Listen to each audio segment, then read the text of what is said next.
ચાર પ્રકારના ગુરુ. પહેલા બ્રહ્માજી, પછી વિષ્ણુ, ત્રીજા શંકર અને ચોથા પરિબ્રહ્મ. તો પહેલા ત્રણેયના ગુણ, કર્મ અને સ્વભાવ જીવનમાં ઉતારવા ને છેલ્લે નિરાકાર પ્રભુના ગુણ ઉતારો. તો ખરેખર જે બ્રહ્માજી બ્રહ્માણીને પૂજવા હોય તો ચારે વેદ, રઘુવેદ, યજુર્વેદ, સામવેદ અને અથર્વેદ ભણો. તેમાં જે જ્ઞાન છે તે પોતાના જીવનમાં ઉતારો તો બ્રહ્માજી પૂજાણા સમજો, અને તેવું યાદ રાખી મર્યાદાનું પાલન કરવું તો બ્રહ્માણી પૂજાણા સમજો. બીજા વિષ્ણુ, લક્ષ્મીને પૂજવા હોય તો ચાર પુરુષાર્થ ધર્મ, અર્થ, કામ અને મોક્ષ જીવનમાં ઉતારો. ધર્મ એટલે સત્યનું પાલન કરવું અને અસત્યને છોડી દેવું, ઈશ્વરની આજ્ઞાનું પાલન કરવું, જે કર્મથી પોતાના કે બીજાના આત્માને દુઃખ ન પડે, જેને ધારણ કરવાથી રાષ્ટ્ર, સમાજ અને પોતાનું કલ્યાણ થાય તેને ધર્મ કહેવાય છે.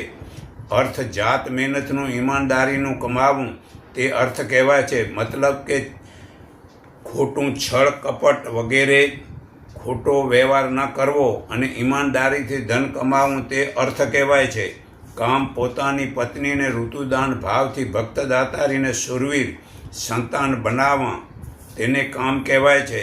મોક્ષ જે જન્મ, મરણ વગેરે દુઃખો તે છૂટી જવું, સુખ શાંતિથી ઈશ્વર આનંદમાં રહેવું.